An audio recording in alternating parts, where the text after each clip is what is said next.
Hello, good afternoon. Welcome to this Engaging the Mind program. My name is Susan Lynch. I am the Associate Director of Lifetime Learning at the University of Virginia's Office of Engagement. So pleased that you are joining us this afternoon. Before we start, I want to bring a few things to your attention. We received many questions in advance of the program that have been shared with the speakers. If you have a question during the presentation, you may enter it in the webinar Q&A at the bottom of the screen.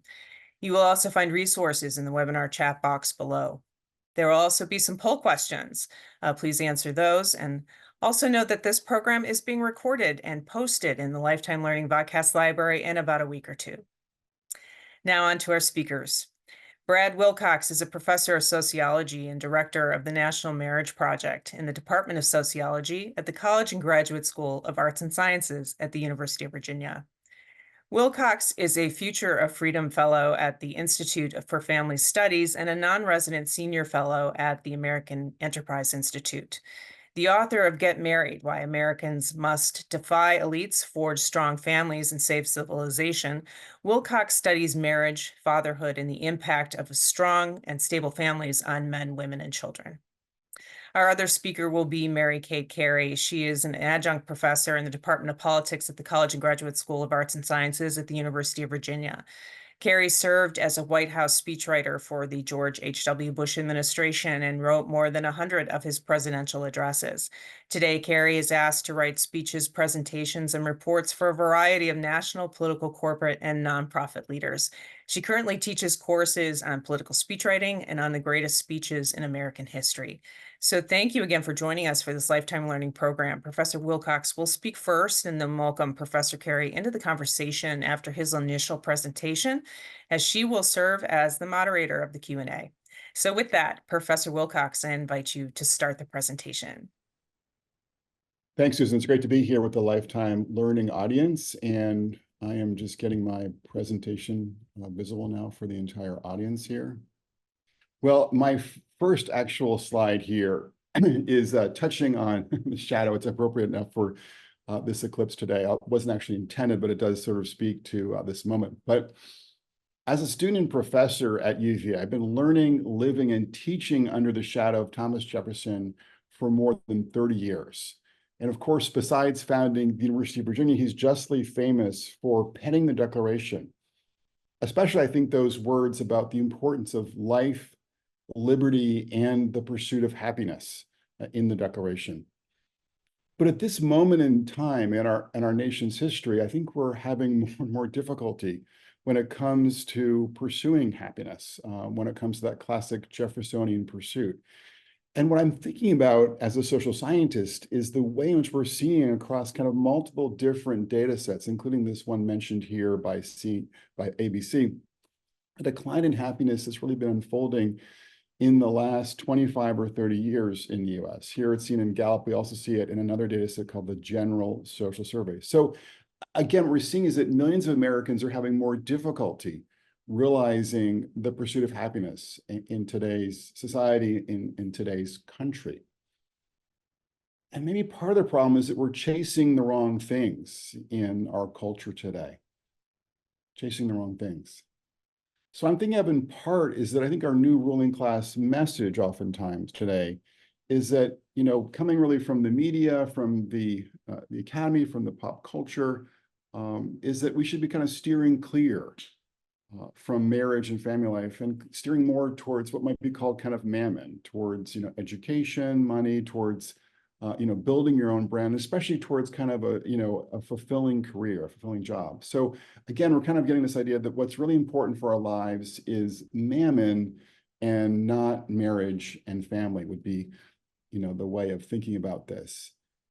Now, this kind of insight kind of came to me in part as I was concluding my new book, Get Married, one September, you know, basically a year and a half ago.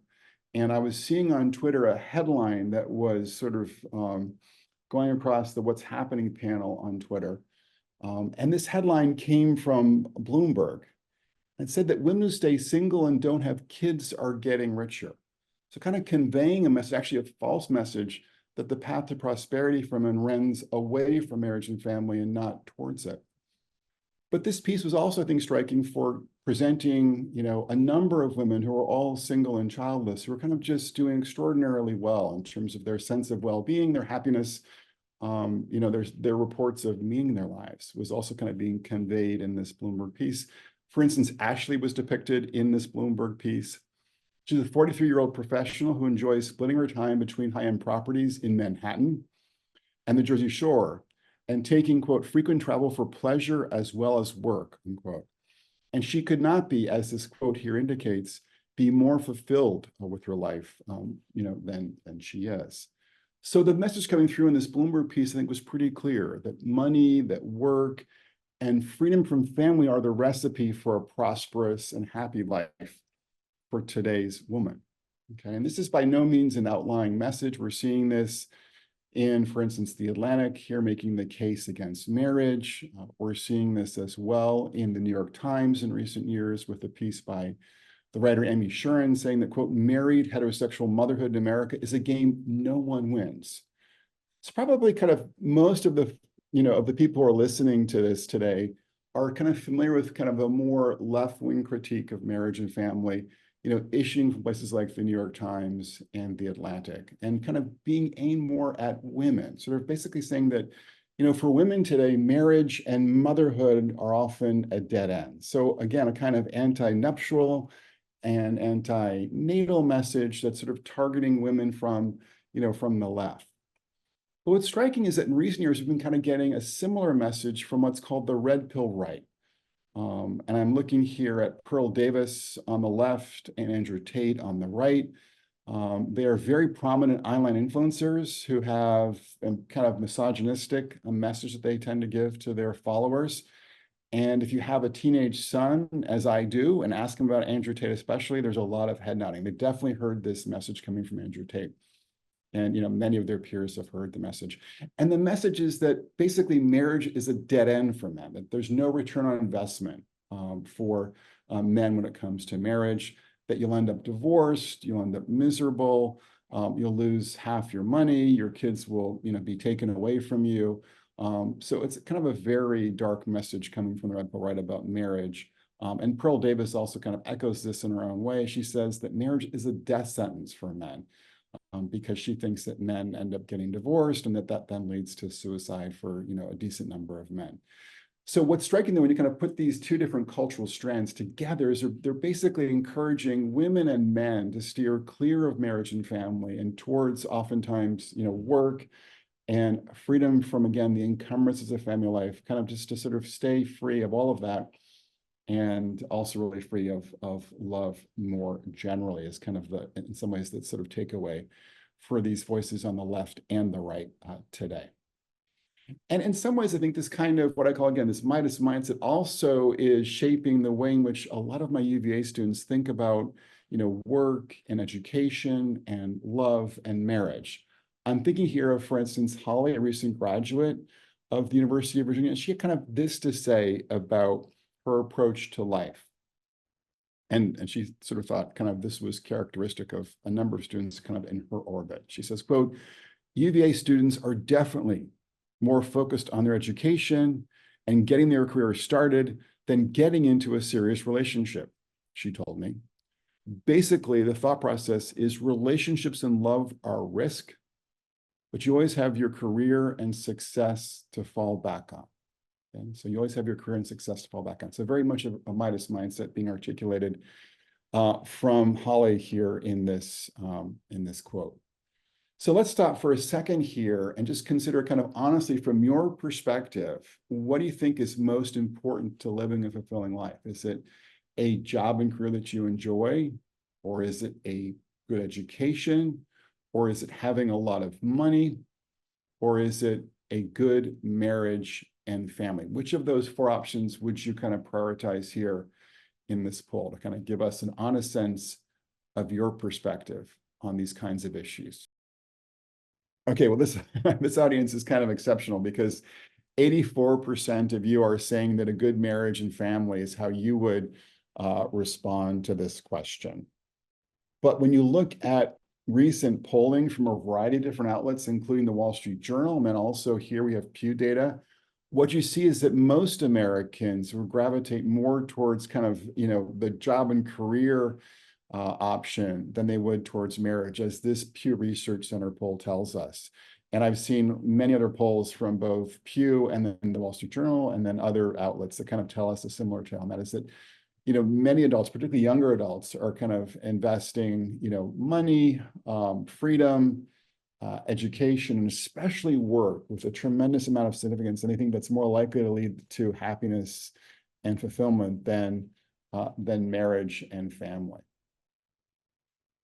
And this may explain in part why we're seeing kind of a dramatic shift in American marriage and family life unfold. I call this kind of the closing of the American heart in my new book, in Get Married.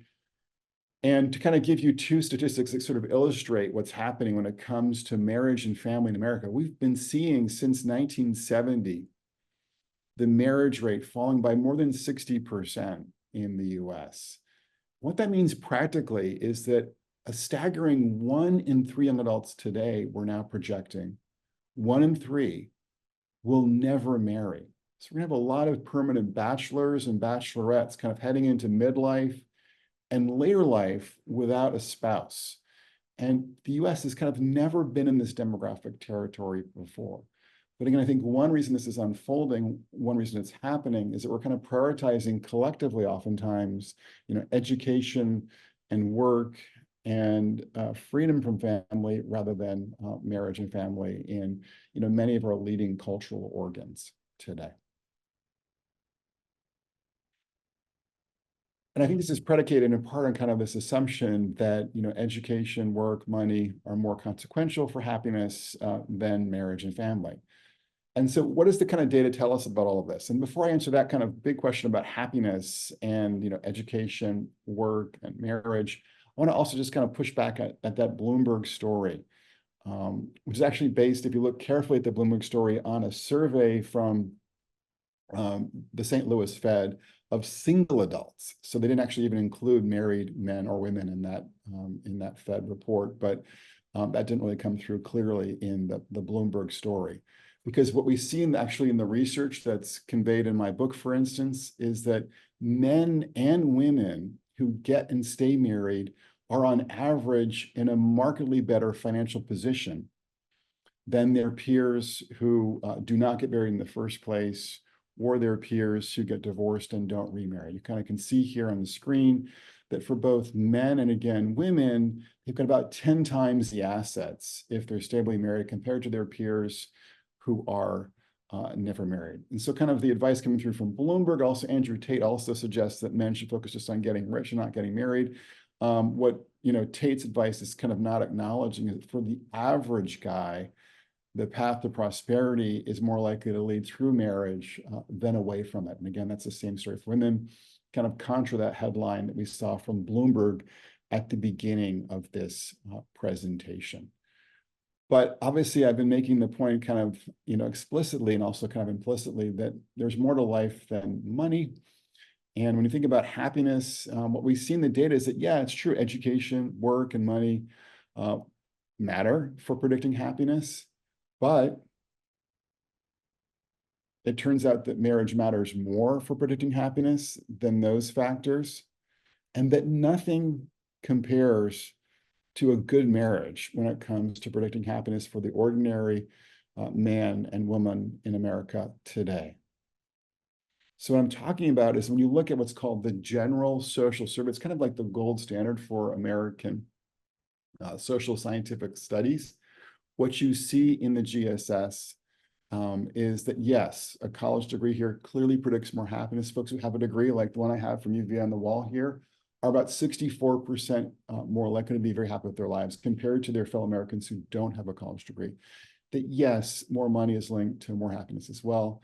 That yes, a satisfying career is a big predictor of happiness. But simply being married is slightly more predictive of happiness than even a good job. And that nothing in the GSS compares to reports of a good marriage than, when it comes to global happiness, than, having a good marriage.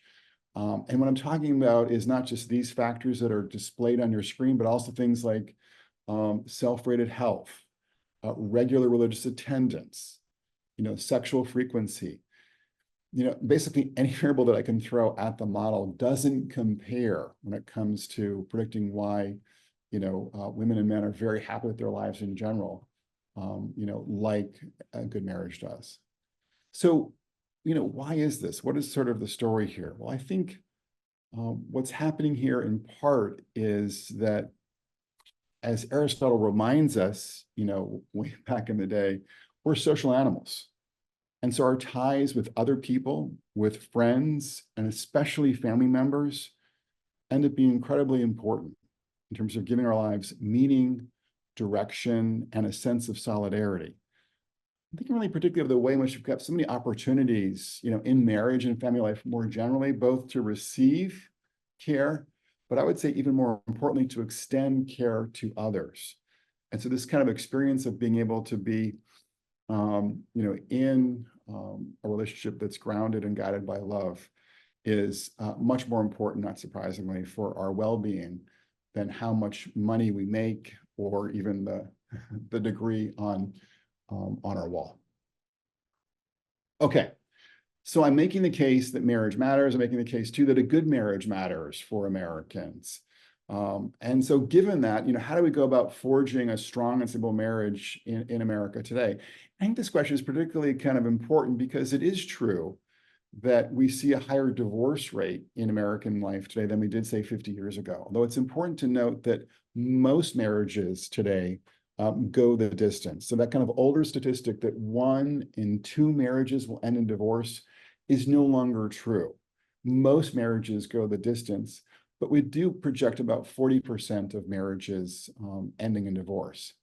But we also know that there are some groups in America today who are more likely to be succeeding when it comes to forging the kind of strong and stable marriages that I think many of us aspire to.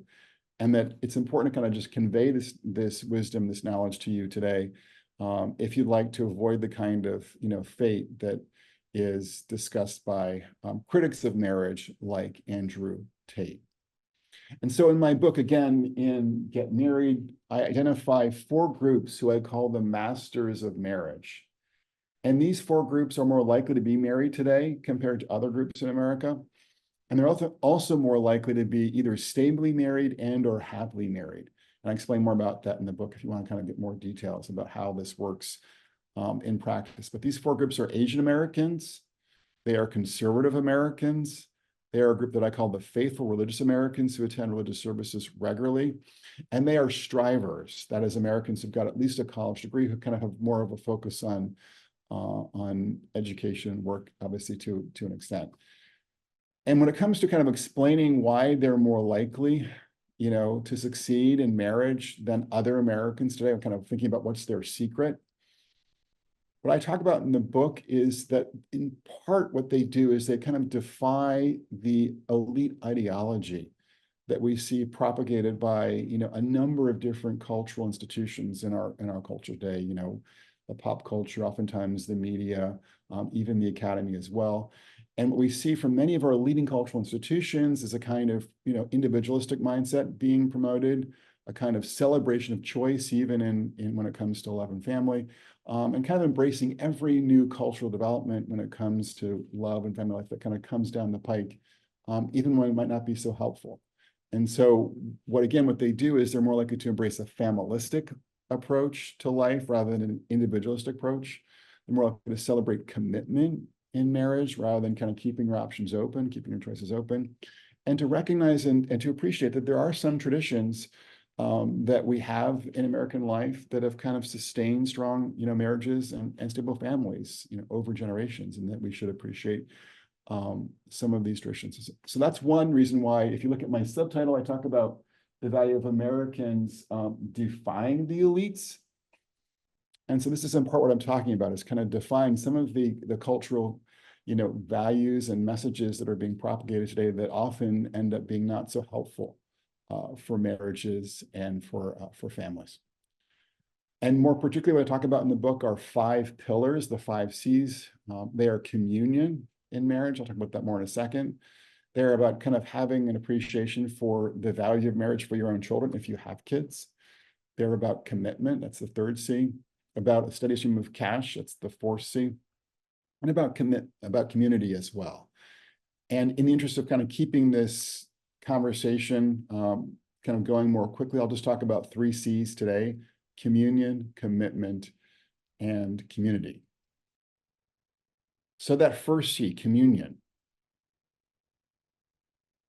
Now, as I think about communion, it's important to sort of underline the point that I think today, oftentimes our elites are stressing kind of a me-first approach to marriage that privileges autonomy, kind of freedom, self-interest, kind of keeping your options open, in your marriage. And we can kind of think about how this plays out when it comes to something that's, pretty important in most marriages, and that's money. And what we're seeing from a lot of professionals and journalists who kind of talk about money today is a lot of voices are kind of articulating this idea of having at least kind of one account just for yourself, kind of a more me-first approach to money, if you will. This comes through in this quote from Susie Orman, kind of encouraging couples to make sure that there's at least, one account that's just yours. And that's because in her view, if quote, the relationship doesn't work out, you will have your own nest egg to fall back on. So again, kind of a more me-first approach to money, at least partially from Susie Orman's perspective. And you kind of get this in, many venues of kind of look at advice today, from both journalists and financial professionals about how best to handle your money in the 21st century as a married couple. So let's take a second here for our second poll and to kind of think about which marriages today do you think are happiest? Those where the spouses have separate accounts entirely, those where they've got a mix of separate and joint accounts, and those who have only joint accounts for their marriage. Okay, so what we have here is that 56% of the audience is saying that they think a mix of separate and joint accounts is most strongly correlated with marital happiness, followed by joint accounts, and then followed by separate accounts. And kind of in the spirit of full disclosure, I will say that my wife and I have all of our, big accounts together, but we do have, some separate accounts for some minor things. So that's just in the spirit of kind of full honesty here. But what I find in the research, actually, both that I have done and that others have done, is a kind of different story. And kind of to introduce that story quickly, I'm going to just tell you a story that comes from a couple that I interviewed who have served in the U.S. Army. John and Maria Erickson is what I call them for the book. And their story is this: they were prepping as members of the 82nd Airborne a number of years ago for a deployment to Iraq. And in prepping for their trip, and they were just engaged, getting ready to get married, Maria went to the store to get some items for both herself and for John. And her list of items to get included a very pricey item, ballistic glasses. And she said to me, they were really expensive, something like $160. Okay, so when she brought these items back to share with John, she made it clear to him that she expected to be paid back for these items. But John just kissed her on the forehead and said to her, "What is yours is mine, and mine is yours. And now we're going to be married. It's all going to be equal." That was his comment back to her. And this is actually kind of the start for them of a we-first approach to money that led to a joint account when they got married. And this was kind of initially hard for Maria because she had grown up in a family where her parents had kept separate accounts. But the irony in the situation was that she actually brought in a lot of debt from her studies in graduate school to the marriage, and John had brought no debt into the marriage. And so by merging their accounts, sharing their money together, they're able to quickly pay off her college debt. And that was a good start for them to her marriage.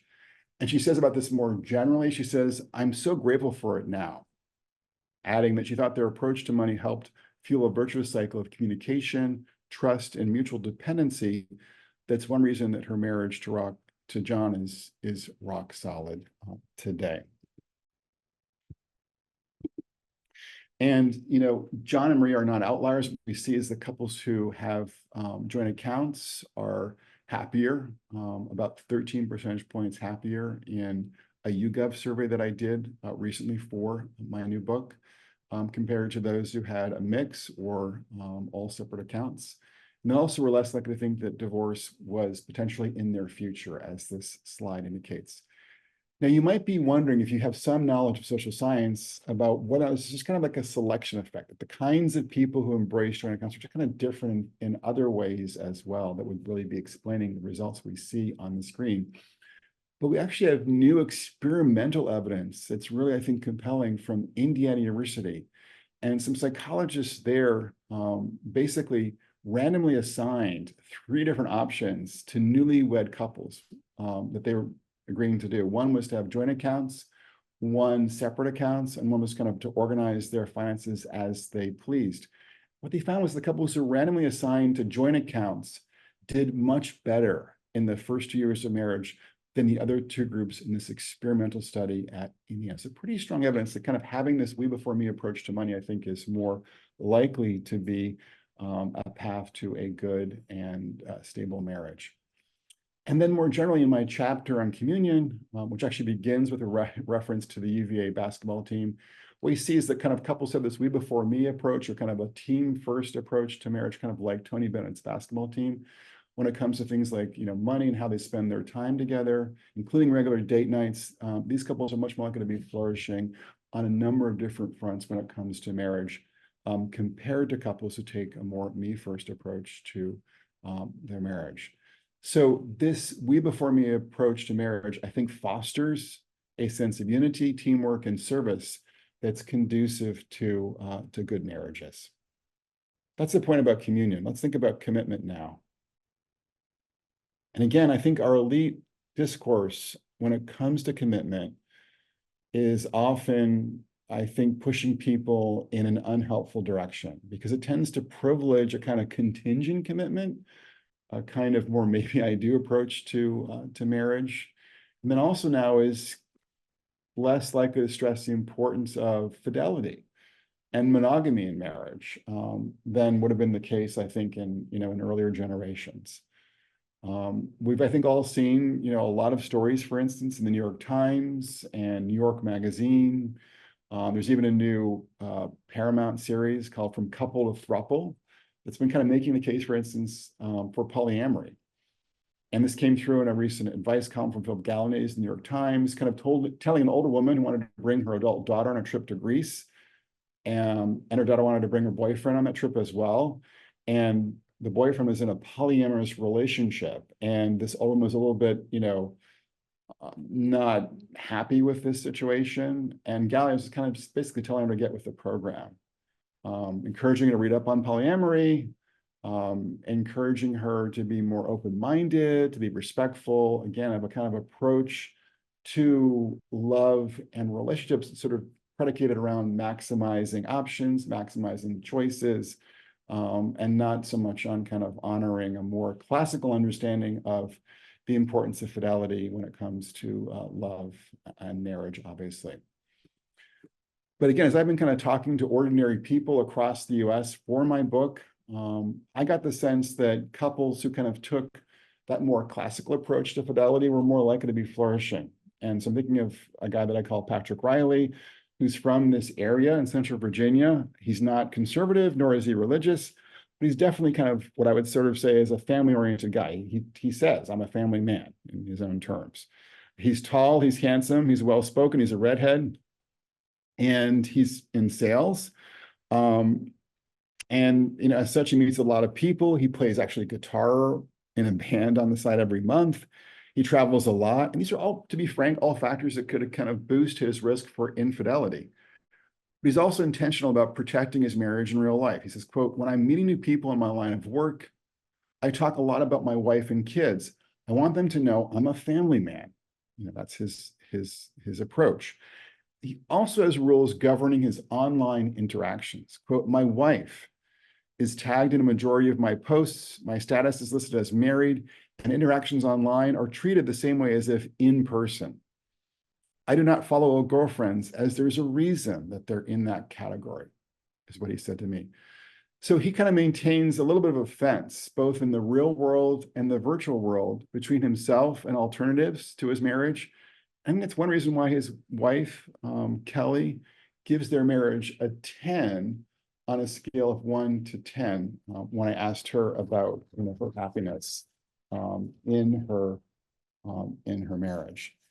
And again, I don't think Patrick is an outlier. What we see in the general social survey is that husbands and wives who report that any kind of extra partner, infidelity is always wrong, are markedly happier in their marriages than other husbands and wives who take kind of more of a more contemporary view that it's not always wrong. So we can see then that sort of abiding by this more classical view of fidelity is linked to happier marriages for today's husbands and wives.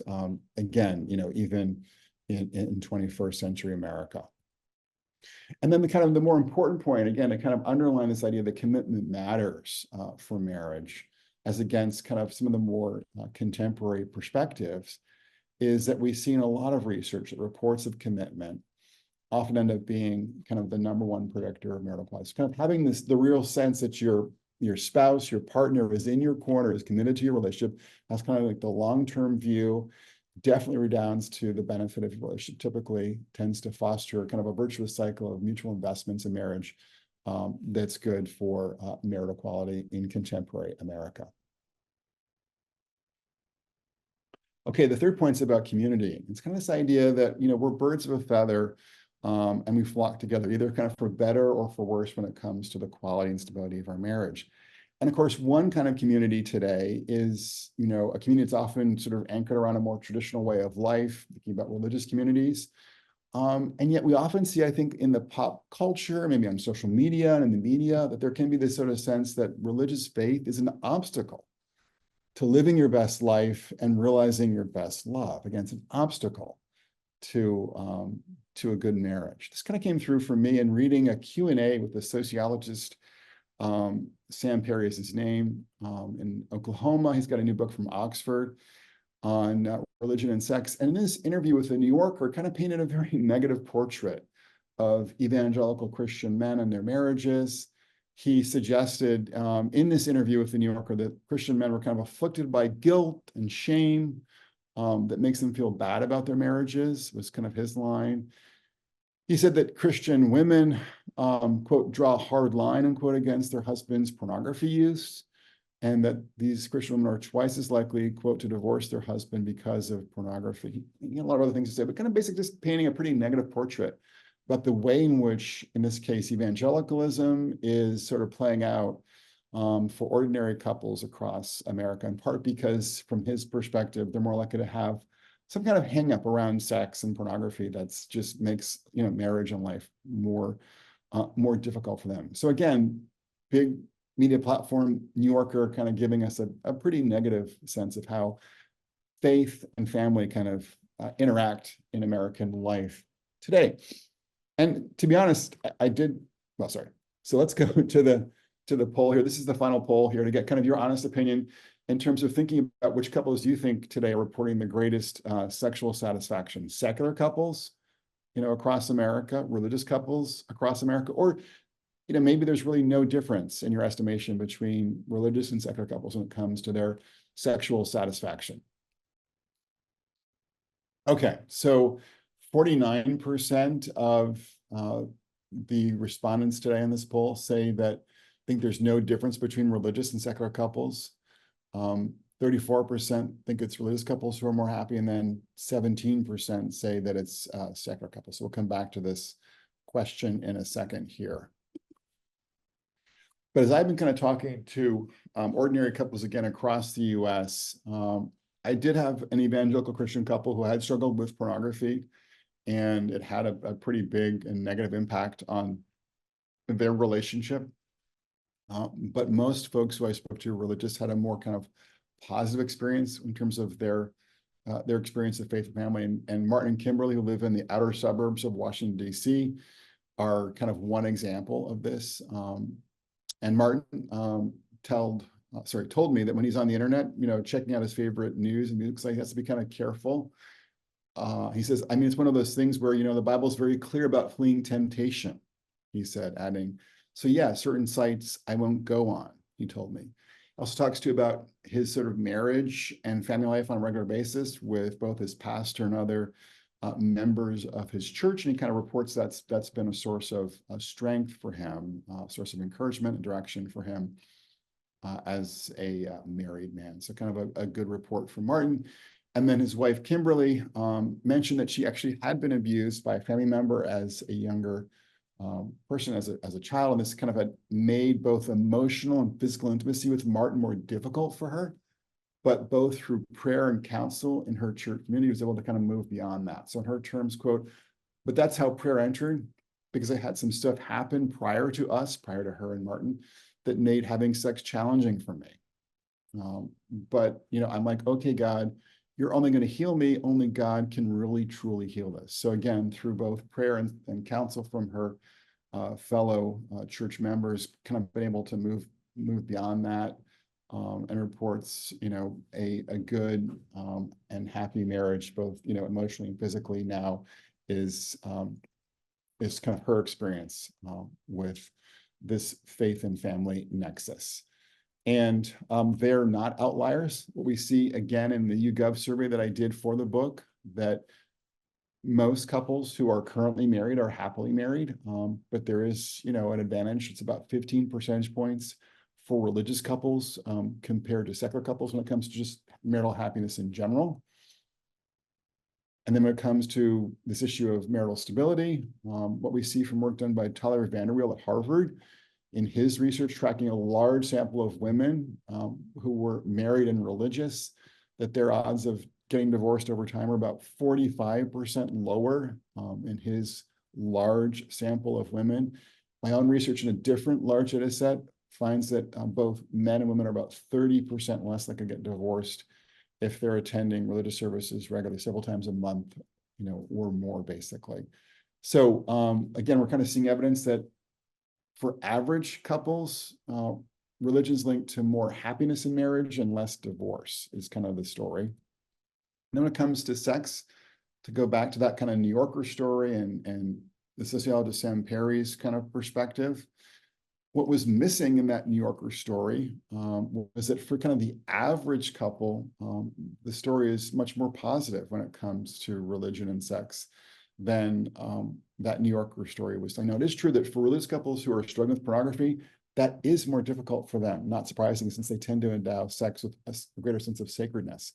But for the average religious couple, in part, I think because they're less likely to use pornography, but just they've got other things going on too, in terms of more commitment and more trust oftentimes, they're more likely to report that they're satisfied with sex in the relationship compared to secular couples, as this figure here tells us. And this is a pretty large difference in sort of social science terms, about a 20 percentage point difference we're seeing here up on the screen right now.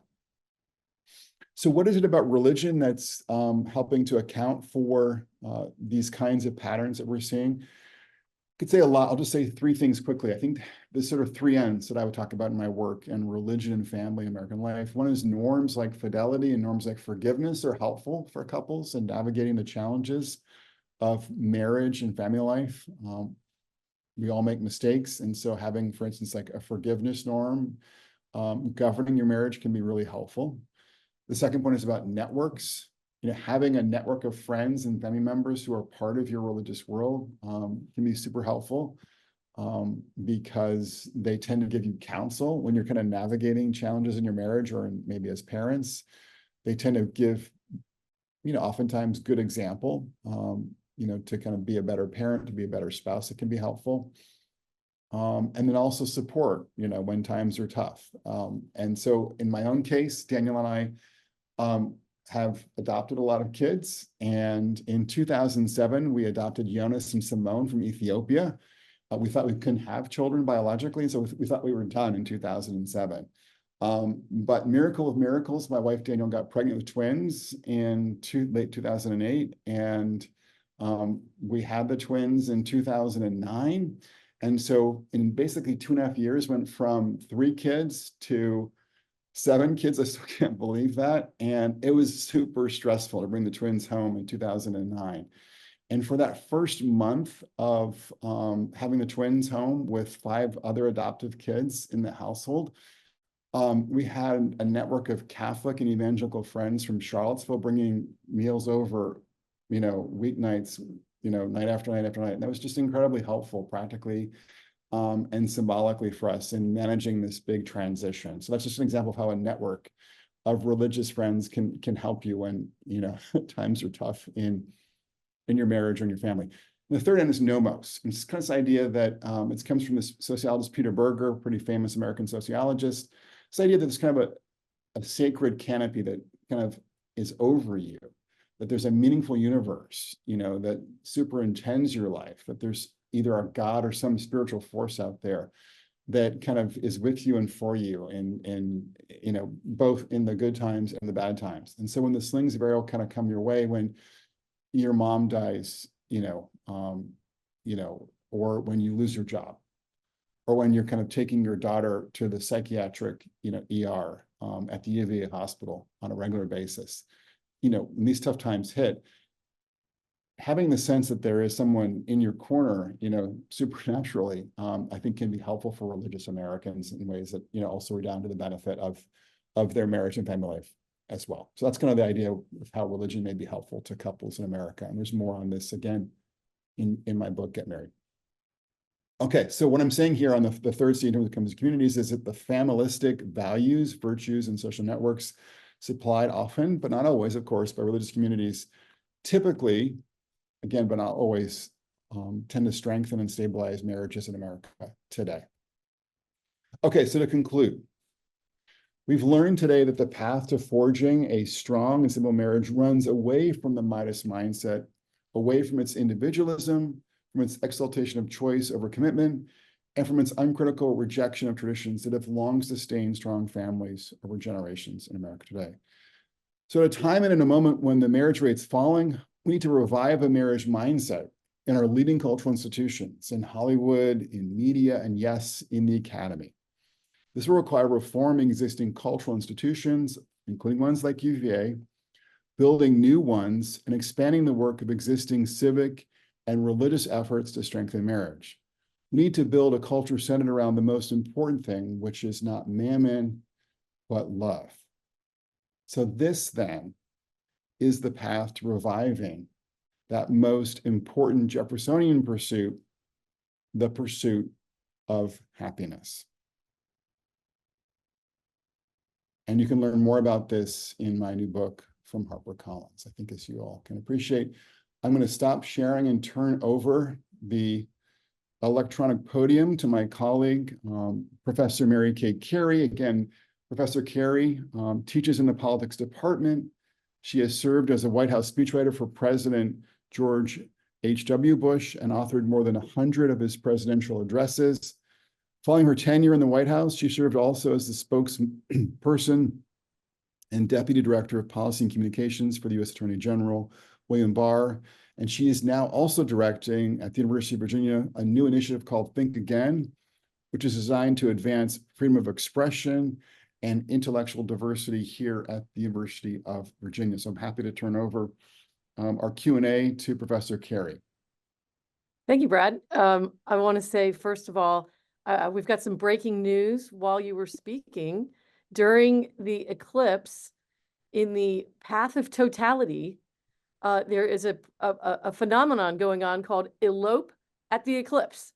Wow. And apparently hundreds of couples are tying the knot as we speak, taking your advice and saying, yes, let's get married right now. So in 2017, over 1,000 couples got married during the eclipse. And I'm going to take the over and under on that. I'm going to take the over. I think your book is having a profound effect, and there's going to be more than 1,000 couples married by the end of today. Just saying. Good. Okay. Well, thanks, Mary Kay. So thanks for inviting me to help with the Q&A on this fascinating presentation. I have a feeling if I was sort of the Elizabeth Taylor of UVA on my 7th husband, you probably would not have asked me to do this. I've been happily married for 30 years to the same man, and we got married young and had kids young. We took your advice even before we knew you. So the thing that struck me, I've read your whole book, and the thing that struck me was not that this was your opinion and you were making a persuasive argument. The amount of data that you put forth in a very compelling way to make your case is just jaw-dropping, and it is not what we're hearing, as you mentioned earlier. So, so thank you for all that, and I thought the data was fascinating. Hundreds of people sent in questions in advance of this conversation. I went through hundreds of questions and color-coded them. Before I get to the ones that were the most popular, there were sort of three big branches. There was one question that came in while you were speaking on the Okay. data, and that one question that I thought was really interesting was, you were arguing that the divorce rate is lower now, but so is the marriage rate. So Sure. Yeah. are we marrying less and getting better at it? Why are both going down? Yes, that's a great question. So marriage has become more selective, Mary Kate. I think most people who follow these issues know that there is a pattern where more educated and more affluent Americans today are more likely to get married and stay married. So that's part of the story. We're also seeing too that more religious Americans are also kind of more likely to get and stay married as well. So part of the story is that Americans today who are getting married are just different from other Americans in ways that predict more stable marriages. But I do think too, as I kind of look at the data, there has been a kind of learning that's taken a, sort of place since the 1970s when divorce was kind of skyrocketing in the culture.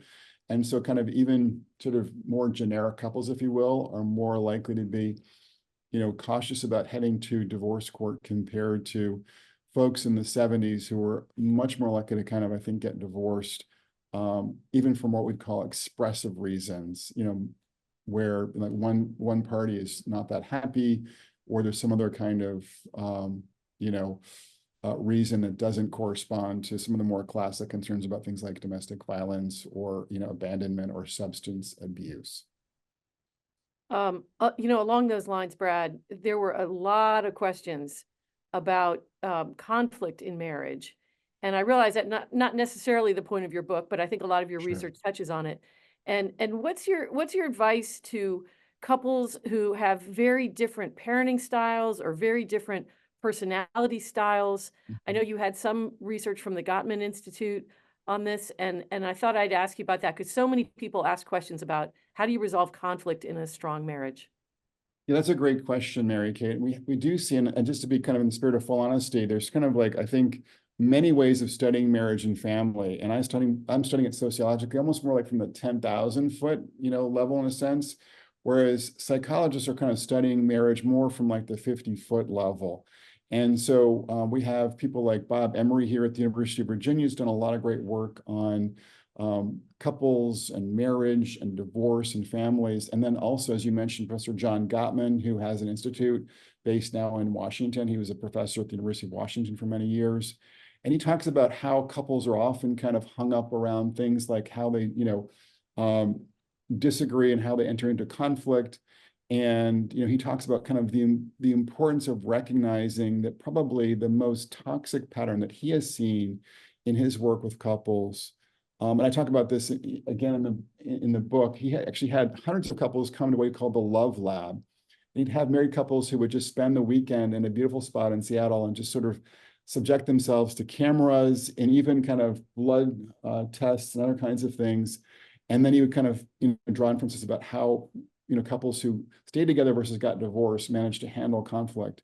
And one thing he found over and over again was kind of a clear expressions of contempt, of kind of clearly conveying that you don't respect your spouse, were the most powerful predictor of divorce in his research. So I think, one of the takeaways from his research is that, when you're disagreeing with your spouse, and all of us do this obviously, is you kind of try to do what, has been called kind of like the sort of like the praise sandwich, where you might say something nice and then, transition to kind of, a concern or a disagreement or, some other, negative issue that is, or disagreement that is, part and parcel of your marriage, and then often end on a positive note. And then also too, what he talks about the importance of is being very concrete. So not saying things like you always, or you never, but sort of just being very concrete about the specific concern you have in the moment, or like from yesterday, whatever it might be. And, and not sort of saying things that kind of call into question the sort of the general character or the general personality of your spouse. And just being more focused on like, honey, I thought the way you were handling the teenagers was, not the best. I thought your tone of voice or, whatever, could have been expressed, more constructively. Rather than saying something like, you're always yelling at the kids, whatever. So that's, I think, also advice that comes from John Gottman. So I would just recommend to the audience, if you're looking for constructive advice about how to handle conflict and other, challenges in your marriage, I think that John Gottman is one good resource to turn to. That's great. So many people asked about that. The other big sort of category of questions came in about that second pillar of yours about children.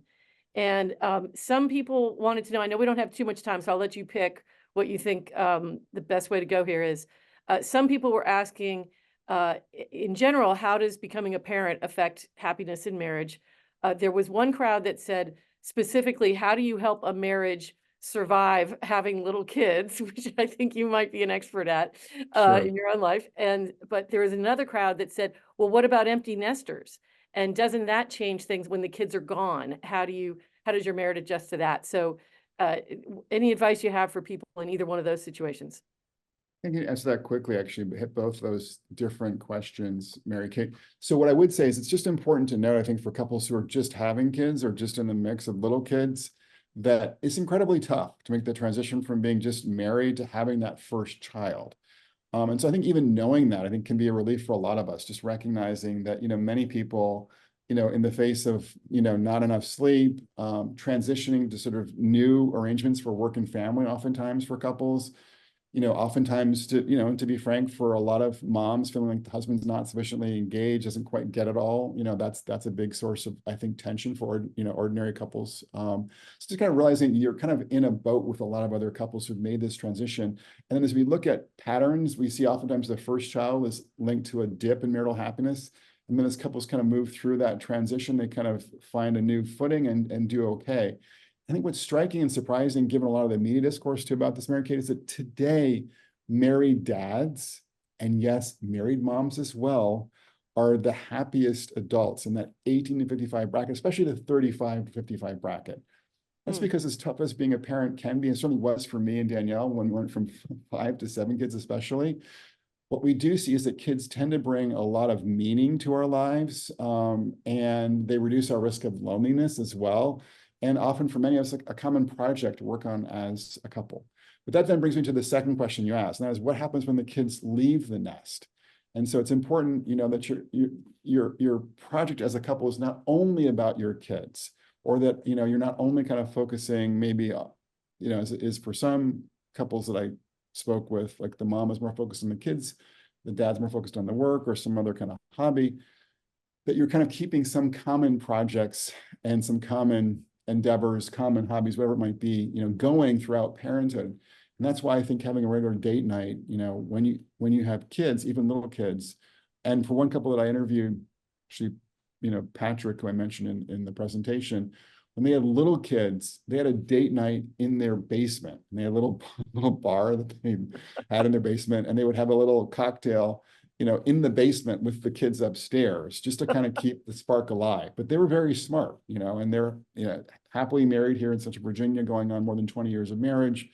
Their 2 sons are flourishing. So I think that's a way to kind of avoid ending up in a position when the kids are gone, where you've got nothing, but the kids keeping you together. So that's how I think about that question. Date night in the basement. Yeah.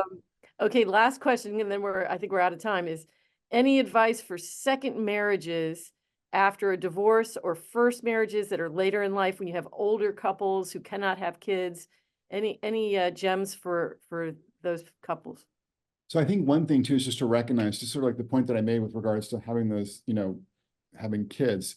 If you realize that people who get married as, in the second marriage are more likely to have challenges navigating, if they've got step families, kids across 2 families, those kids are more likely to have, difficulties, at least at first, in kind of bonding with a step parent. If you kind of understand that you're in a, in this sort of common boat that's a bit more difficult, I think that makes it easier to kind of navigate that successfully.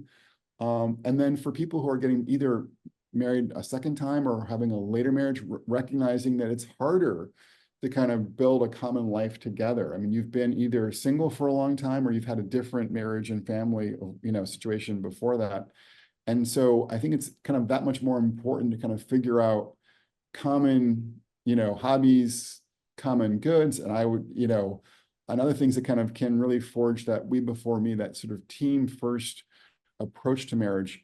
And in my chapter on communion, which begins with sort of the story of UVA's basketball team in 2019, that April, 5 years ago, I guess now it is. Yeah, tonight. I talk about Tony Bennett's run and how they did that as a team, kind of just trying to think about ways you can kind of forge that team first, that we before me mentality. And I give some examples there about how that communion is established that might be helpful too for the couples who are kind of in the situation you've just mentioned, Mary Kate.